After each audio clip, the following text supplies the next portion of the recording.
So I've been sitting around these Twitter streets looking at Twitter, and I'm looking at it and I'm like, there's a lot of good praise going on with Capcom. And for those of you that didn't follow along, like the beginning to middle of last generation, Capcom was kind of in the ditch, man. Look, were they completely in the ditch? No, I remember there's a lot of, communications going on saying that they might actually go out of business. But it seems like for the most part, all of that rhetoric is gone. Like completely gone. Let's go back. All right. First, I feel like Capcom has done stuff that a lot of developers and publishers like Microsoft, Sony, Nintendo, they've probably done it too, is successfully bringing older franchises that normally would die after about 15, 20 years into the next gen. Now, sure, are they going back and rebringing some of these older ones back? Yes. But you know what they have done that the majority of people refuse to do? They put a budget behind bringing these games back. When they put Resident Evil 2 back on, they could have easily have just said, yo, we're just going to bring back Resident Evil 2 exactly how they brought the original Resident Evil remake back. But they didn't. They're like, we want this franchise to do good. We want the future iterations of Resident Evil to do good. So let's put a budget behind it. Let's make it look nice. Let's change certain things. Let's flesh out a lot of stuff we couldn't do back in the 90s and 80s. And what happened with that? I feel like Village was higher in sales than it normally would because of the success they've had bringing these Resident Evil 2, 3 back. And the crazy thing is, look, you look at something like Sony. Sony's been having trouble with doing this. I know they're bringing Twisted Metal back, but besides God of War, a lot of their older titles don't really come back these days. I know people like Sly Cooper. There's a bunch of franchises that Sony owns that they haven't revisited. Pretty much ever since they did the, Uncharted to Last of Us, they've been in that vein, that third-person action adventure vein. They don't normally try to go too much out of that. Microsoft's been having a hard time doing it. They've brought back a few games, but it wasn't really hitting the way it was. But for some reason, Capcom, they bring back Resident Evil 2. People love it.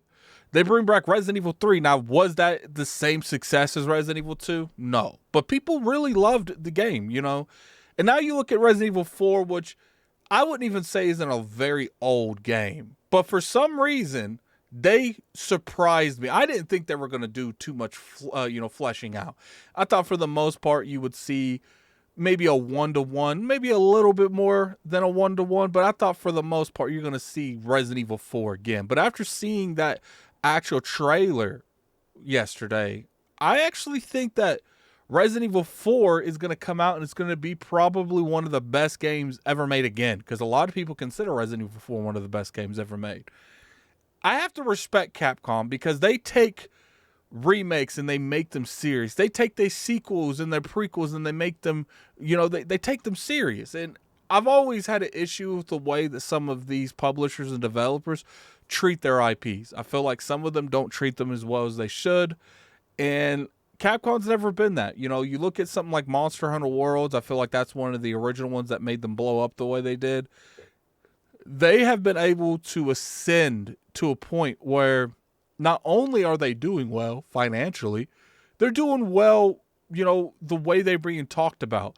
When's the last time you've been around a bunch of friends and they talk negative about Capcom? It doesn't happen very often.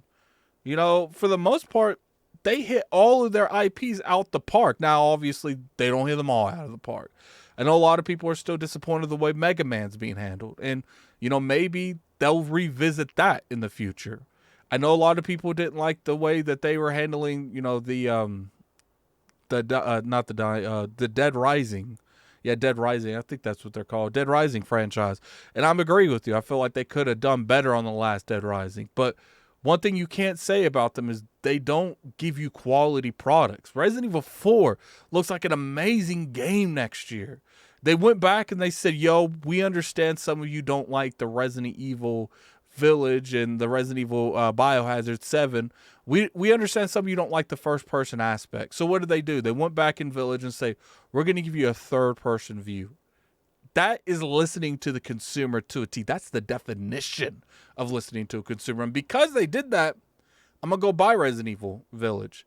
Yeah, because I want to play that at third person. There are certain games where you play to a point where it feels weird playing that franchise not third person. And I feel like I got that a lot with Resident Evil 7. Look, I'm going to go real with you guys. Capcom is one of the best publishers out there right now. They have done certain things that no one else has been able to really achieve to this degree. Clearly, they got more work. I will say that. But the way they've handled the Devil May Cry franchise, I feel like was a better way than what Master Chief and Locke did, where they actually built up characters to pass the torch. And they still haven't passed the torch. There's still more room to be done in Devil May Cry. You got Resident Evil. Not only did they try to rebrand it going to first person, and they did it successfully. Let me add that. People love these new Resident Evils. I'm not the biggest fan because of the first person to third person aspect, but that's clearly getting remedied. People love that. Name another publisher that does stuff like that. Name another publisher that has successfully brought 90s and 80s games into the 21st century and the 22nd century and able to do it successfully. There's not many.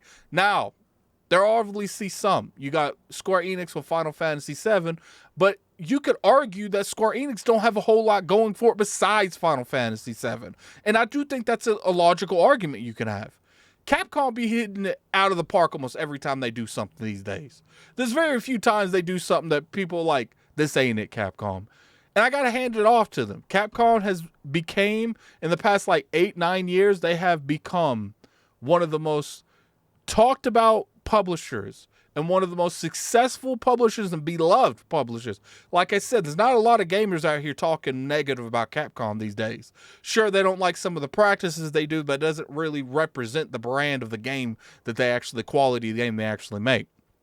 But, that's pretty much the video for you guys. I'm going to do a lot more videos like this, just quick thoughts. I want to be a little bit more, what's what I'm looking for? Responsive when stuff like this happens. Resident Evil 4 looked amazing. I'm probably going to make another video just on Resident Evil 4. But anyway, put in the comment section below, do you guys want to play Resident Evil 4? This new game looks phenomenal. I'm very hyped for it. I love the way they fleshed the game out. And until next time, this is Gaming Addict. I'm out of here. Peace.